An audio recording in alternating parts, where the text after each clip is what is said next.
রমজানের প্রথম দিনে রাজধানীর কাঁচা বাজারগুলোতে দেখা গেছে প্রচুর সবজির আমদানি।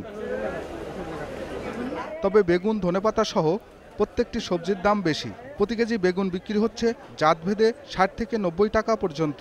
ছোলা বিক্রি হচ্ছে ৮০ টাকায়।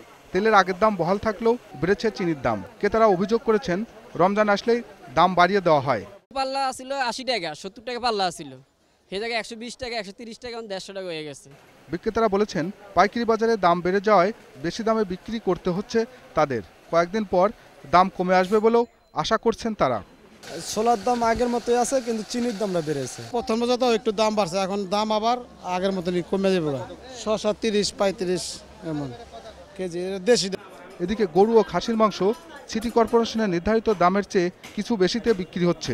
গরু আর মোষ এখন আমাদেরকে রেট দিছে ৪৭৫ থেকে ৪৪০ টাকা পর্যন্ত।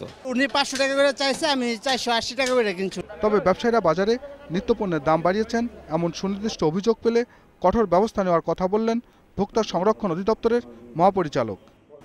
যদি কেউ অভিযোগ করে আমাদের কন্ট্রোল রুমে, আমরা তৎক্ষণাৎ সেখানে আমাদের টিম পাঠাবো।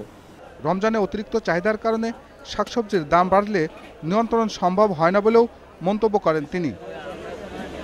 আহমদ বাবু, ২১শে টেলিভিশন, ঢাকা।